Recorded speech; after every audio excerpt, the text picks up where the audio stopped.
We love you. I love you, Sheena.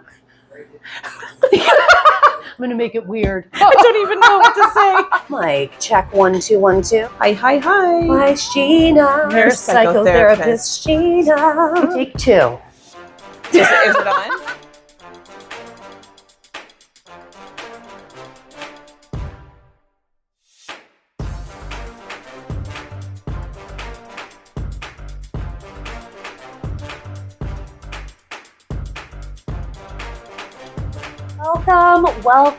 Welcome to the Tiffany Show. It's a good day. It's a great day. Thank you, Tiffany. Sheena Howard, cheers, my friend.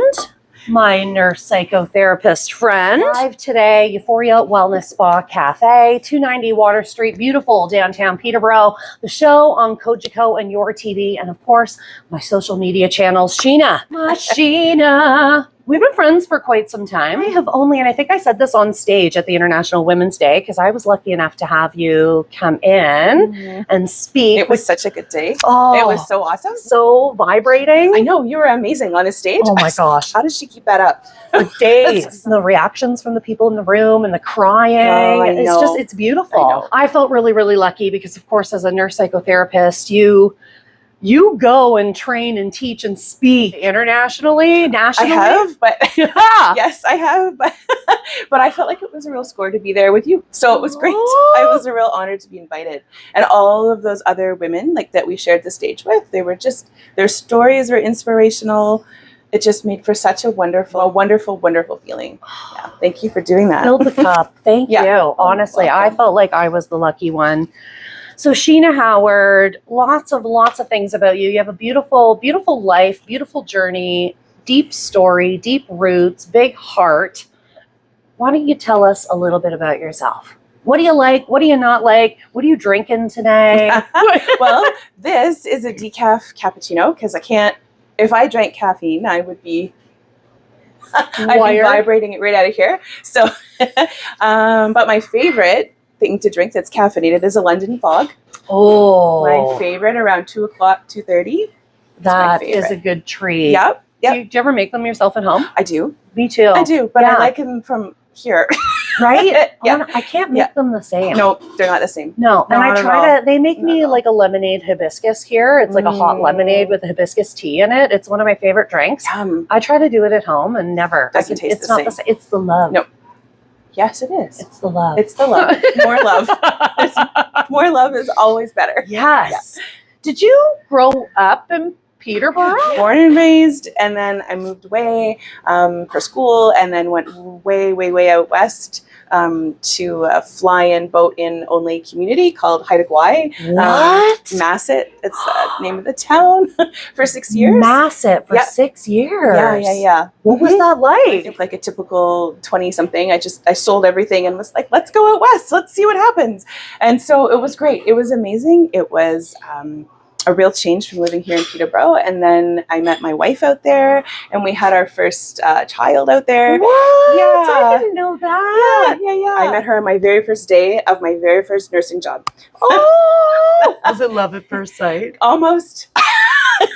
Yes. Yeah, it was, yes. So you stayed there for 6 years. So how old was your child? He was almost 2. And then, kids change your life, which we didn't realize, apparently they change your life. And so we moved back to Peterborough, and then, we just kept working together. She started up her own practice here, and I nursed with her, doing full scope primary care nursing, and then moved into mental health, and then into nurse psychotherapy. I don't think I would have imagined ever coming back to Peterborough. Really? Yes. They always come back. I think everybody I've interviewed, they leave and then they come back. Yes. I fell in love with Peterborough when I was 18 and was like, it's not too big, it's not too small. It felt very much like a home to me. I don't know. It was just accepting. That's right. And I was really glad that I had been nice for the majority of my school years. Vanita often laughed because we didn't pay full price for anything when we moved. Really? She said, how many boyfriends did you really have? Oh my God. She said, that's so weird. She's like, it's uncomfortable. I don't want to go to Home Depot. But I was really happy. I was like, that's great. Thank you for that wonderful discount. It's good things. What did Vanita think when she moved here?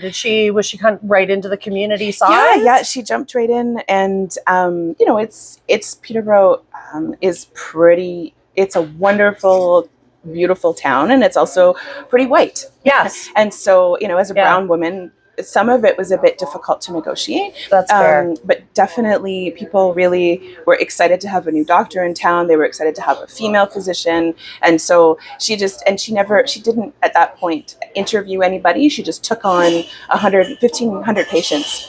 And wow. Yeah. Cause she didn't, when you live and work in a rural area, you don't get to choose who you see. You just see everybody. Right. Oh, so it was that mindset coming here. It was like, You don't pick and choose who you see. If you need a physician and I'm here, we'll just see you.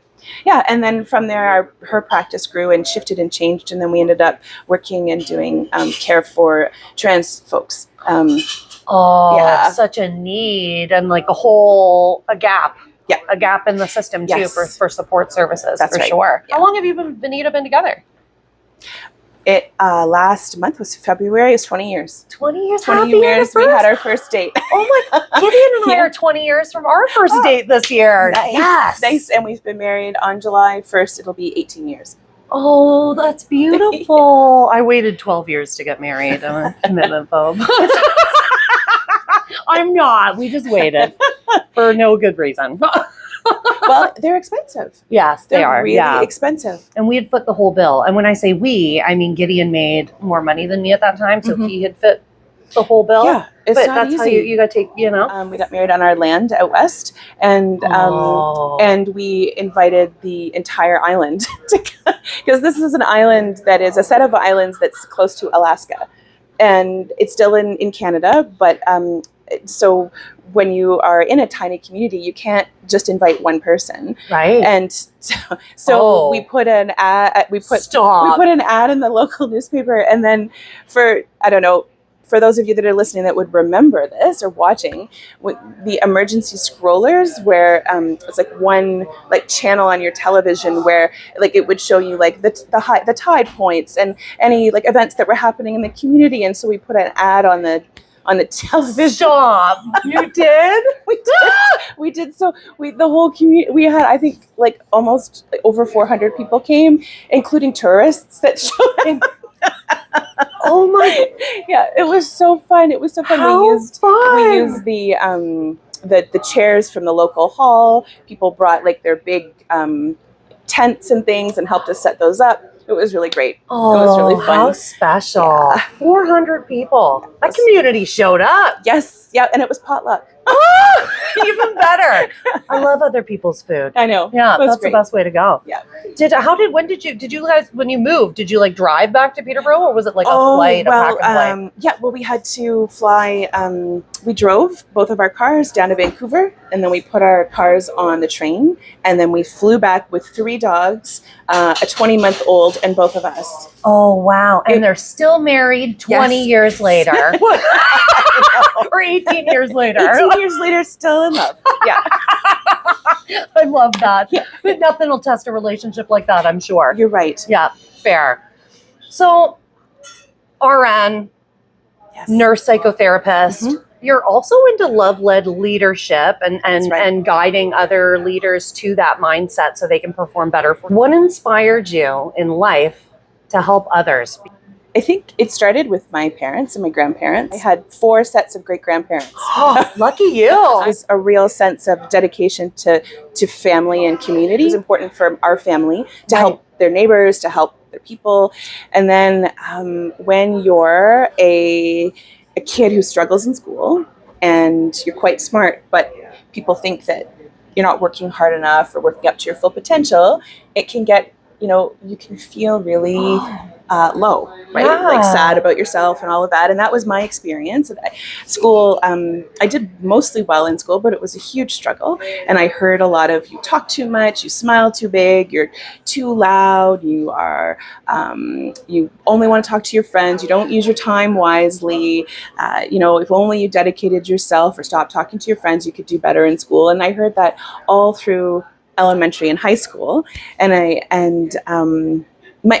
most of my teachers were really wonderful, but this is sort of this is what you hear, that narrative. Yep. And then struggled in university and nursing school.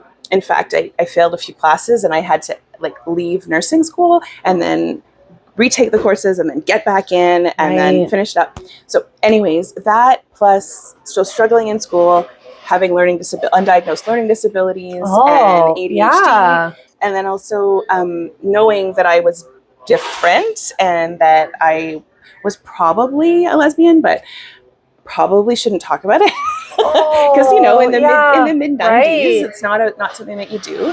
And then also just being an advocate in the community, like standing up for people, standing up for nurses, standing up for my LGBTQ community against all discrimination. That puts you in this position of difference all the time. And when you feel different, you have to fight in different ways to create your peace. And then when you find it, you want to share it with other people. Like how do you change the world for other people so they don't have to struggle in the same way? So that's what happened. Yeah. Oh, and that led me to stick with nursing, and then to develop the love-led leadership model, and then continue into psychotherapy. Wow. Being told all those things that are ultimately your superpowers. I know. When I think about it, I think, goodness, if only I could go back and say, do you see where where you said you smile too big and you talk too much and all that? That's actually what helps. Yeah. As a nurse, as a therapist, as, a friend, a family member, a community member. Yes. Mm-hmm. It makes you approachable. Yeah, well, I'm sure you experienced that. I totally, absolutely. Yeah. But the smile too big. Mm-hmm. Oh my, get out. Mm-hmm. I can't believe that. Yeah. To one of the women I know that has the perfect smile.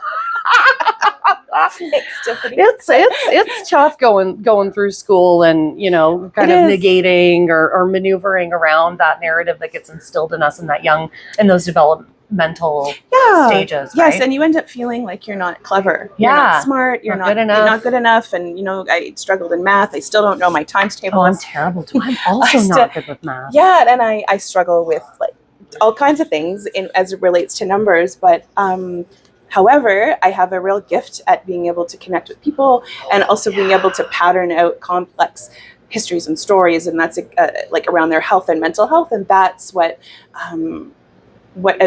you need, the skills of being smiley and friendly and compassionate, and all the things I got accused of being too much of. What a gift. And then you took that and opened your own nurse psychotherapy clinic. Yes, that's right. Now, the Acceptance Nurse Psychotherapy Clinic in the Be Well Center, beautiful downtown Peterborough. Yep. So what got you there? What happened that made you be like, you know what? I'm going to open the only nurse psychotherapy practice in Canada. You heard that right. The only nurse psychotherapist practice in Canada, period.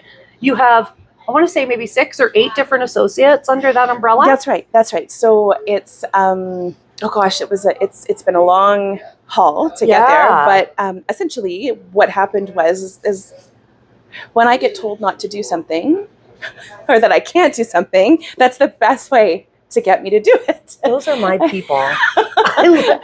And I had a number of colleagues and some bosses and things that would say, you can't do psychotherapy, nurses can't do it, despite our regulation and legislation that we're able to. You don't have enough education, you don't have enough experience. And at this point, I think I'd been a nurse for 18 years, and also had, mental health was a big part of that. Oh, yeah. And so I decided that one day in my bathtub, shower thoughts, winning thoughts. Yeah. I thought, I said, screw it, I'm done. I want to start. So I said, that's it. And I started, and I just put myself out there. I did a little Canva print and put myself out there.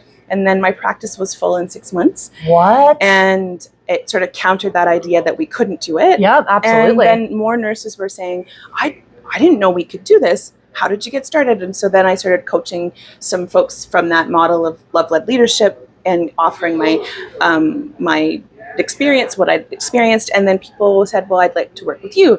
And then that's how Acceptance Nurse Psychotherapy was born. Wow. Yeah. From the need, from the bathtub. Yep. From the passion.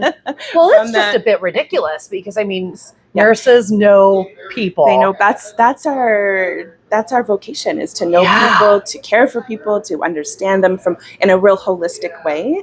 And nursing doesn't just happen in one subset of people. We see babies, or even babies in the womb, all the way to people who are dying and have died, and that provides us with a breadth and depth of experience that many professionals don't have the opportunity to have. And so we have a wide variety, a wide depth of understanding in a way that other folks don't get to. And opportunity too, I find with nursing, right? I was actually just talking to my girlfriend last night about nursing. And so she's tried out kind of several different departments because it's like, oh, I want to check out the NIC unit. Yes. Oh, I want to check out cardiology. Oh, and right now she's in ICU. But her next step is, I think maybe I'd like to try teaching. I feel like and so she's just going to try that next. Because she's just there's just so many things to do and people to help, and it's such a huge umbrella. Absolutely. And I think nurses are natural born entrepreneurs. Oh, yeah. There are so many places where nursing and entrepreneurship meet, particularly in the areas of understanding your people, around the idea of managing budgets, and also when you think about how much it takes to run a hospital and all of that, being able to do that at a higher level, strategic planning, all system navigation, those are all things that nurses are trained to do. It's just we don't get an opportunity to use those skills in a business way. So this has been not very many nurses go into entrepreneurship or run businesses. Right, which is so interesting because in any nurse that I've known, they're education hungry. Yeah. Like they are always thirsty for knowledge. What a great way to say that. Oh yeah. Lifelong learners, curious. Yeah, absolutely. The nurses are just so special. And obviously a big shout out to all of the nurses that people ask nurses to deal with so much. A lot. And they get asked to, put aside their feelings and put aside their differences, and then these things happen where they're harmed, hurt, or kicked, punched. There's many things that happen to nurses, and we're expected to just continue to rise above. And that isn't an easy space. And so I'm not surprised that nurses are leaving and not wanting to go back to hospital-based care. Yeah, like if we're not taking care of them, right? I was talking to a police officer actually, and a similar situation in their field where they're just constantly faced with these traumas, and it's like, but we got to keep going. You keep going and another trauma happens, and there's just not enough. And that's where I felt like love-led leadership was really helpful for me, because we often get taught, we are encouraged to stand outside of our experiences and outside of our feelings as nurses. And I found that the more I did that, the more burned out I got. Oh, I bet. And so I often tell people I didn't get burned out from caring too much. I got burned out from being told not to care. And that for me was really what started developing love-led leadership, was that I no longer wanted to pretend that I didn't love my clients, I didn't love my work, I didn't love my community, or I just, and this type of love isn't like a sexual love or romantic love. It's just this idea of like, hello, I love you. But just simply because you exist, you're worthy of love. And that is really an important piece that I think we don't often get to articulate as nurses or any sort of provider. We don't get to say, actually, I love my work, and I, do get sad when people get hurt. I do get scared. Then it's important for us to meet that head on and say, that's what keeps us in the profession, is caring. We can't let it go. No. Right. And we shouldn't. Folks that are in those positional places, higher positional places, also have things to share, and they're humans too. So that was one of my biggest learnings over the last 10 years, has been how to listen and not necessarily see myself as somebody who's at the bottom of the system, but that I can participate in the system or business or my practice in a way that lets me listen to everybody. And I feel like a lot of people in those higher up positions even forget that they're human. I think so. Yep. I think they get to the top and they they feel burdened Yeah. and they feel stressed by the weight of the responsibility. Right. And it keeps them behind closed doors, listening to what's going on outside of the door. Right. Yeah. Instead of being immersed in it and being with it and sitting with it. Yes. Call acceptance nurse psychotherapist number 1. But truly, there's different pillars of love-led leadership, and the ones that seem to rise to the top are humility and engaging in active listening and coaching. Right. So asking people good questions and being honest about what it is that you can and can't do. Yes. And then also holding yourselves accountable to, and other people accountable to what it was that they said they would do in a clear and kind way. And then also if you've made a mistake, then you own up to what you've done, and you look at how do you repair the damage and move forward. Yeah. And also a little bit of vulnerability doesn't hurt. It doesn't. Yes. I firmly believe that vulnerability breeds vulnerability that really establishes human connection. Yes. Yep. It really does. We offer other people a gift when we say, actually, this really hard thing happened, or actually, I'm in a really great mood today, and this positive thing happened. We offer people a huge gift of listening, for them to be able to hear you, but then also receive things from you as well. To take that information too. We kind of talked about the friction and how things can shape us. Yes. What are maybe some of the challenges you have personally faced in life that has shaped who you are today outside of the school years? Oh goodness, in my adult years. Yeah.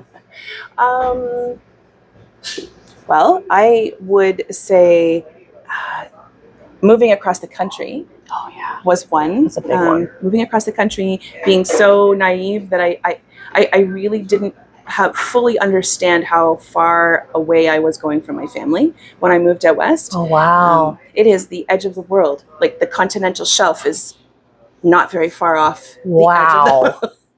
I'm going to ask, were you in parkas? Like, was it really cold there? No, it's a temperate rainforest. Ooh. And so it's beautiful. Hey, sign me up. And beautiful. And I learned I learned a lot about humility and community there, working in an Indigenous community. It was an Indigenous community. Yeah, and such a gift to work with the Haida folk there. And so some of the hardships that I experienced there was just the pain of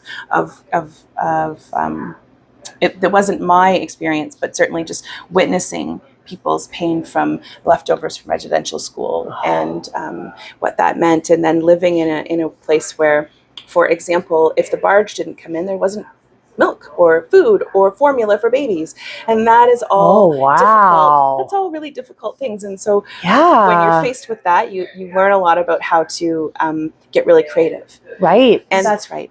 And I think like every LGBTQ person, like coming out and having to come out repeatedly, that is also something. That's got to be a big load. It is. I haven't been in that position. Yes. But I have friends that have, and I know from their experiences that is not easy. It's not. No, it's not. And when you are, when you have a name like mine that very few people have, you get watched a lot. And so there is this idea that I have to be really safe when I come out. Right, so I have to feel safe. So I'm always assessing the situation. Right? Yeah. Mm-hmm. Yeah. There needs to be more safe spaces. Yes. There needs to be more safe spaces. That idea that love is conditional, based on some set of rules or what have you, or arbitrary decisions made by people who aren't in those positions themselves. Right. That really isn't okay for me. Yeah. Yeah. No, and it makes, it's kind of that whole message that love-led leadership isn't just in the workforce, in the business, in nursing. It's everywhere. It's how we maneuver in life. That's right. And at a time where human connection has seemed to have been a bit broken in many spaces, including social media. But you don't see that on my social media. It's all about the human connection. Nope. Because we need it, and we need these stories to be told, and we need to remember that we all have journeys that we go through, and ultimately we are as strong as our community is. We don't know their stories, and so it's important to listen to them, and then also stick with what's true for you, which is if a whole bunch is thrown on us, and I want to transform it with love and joy and positivity, that's okay too. Right? When it comes to life lessons, core values, principles, what do you live by? Oh my goodness. Well, we did say one thing, to ask for forgiveness instead of permission. Yep. Yes. That's one thing. For me, it's around being love-led, and in as much as I can. It's about staying observant to people's pain, and not turning away from pain and suffering, because it's important for us, especially in places of privilege and power, to be able to use our platforms to not turn away, to say this is what I see and this is what I believe, and to be kind in sharing that. I love that you really see humans for human beings, and sometimes people don't behave in the best ways, and we can very easily lose sight of what is going on behind the scenes, because a lot of people just project, right? Things happen and then we project things, emotions, ways onto others, and to see us all for who we are, and give them a bit of grace, give us a bit of grace. Yes, I love that word. Yeah, me too. That's actually, would you believe that that's one of my middle names? Oh my God, I would believe that, actually. I would. Sheena, if little you were sitting here with us today, what would you tell that little girl? Oh boy. I would tell her that there's no such thing as smiling too big or being too loud. And I would say that that she's loved, and that she's smart and clever, and that all the things that you are wishing for are going to come. That's what I'd say. Yes. Yeah. Keep going, keep believing, one thing, one breath, one action at a time. Yes. What a great interview today, Sheena.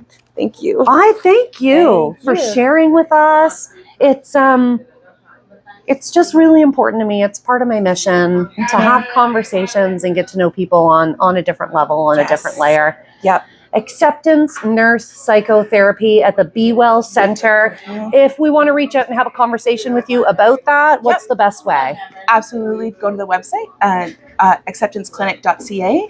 You can also email us, hello@acceptanceclinic.ca. Absolutely love your beautiful, beautiful soul and how you make the world a better place. Thank you. Oh, thank you for all that you do. Thank you. Are you looking to sell your home or cottage? You want to work with someone who knows the market inside and out. Hi, I'm Sarah Evans, born and raised in Peterborough, Ontario. I'm very proud to call this great community home. Contact me today and I can promise to exceed your expectations. 705-768-6278 or visit sarahevans.ca. Not intended to solicit those currently under contract. Cheers to you. This has been an episode of The Tiffany Show. Stay kind and keep going. We love you. I love you, Sheena.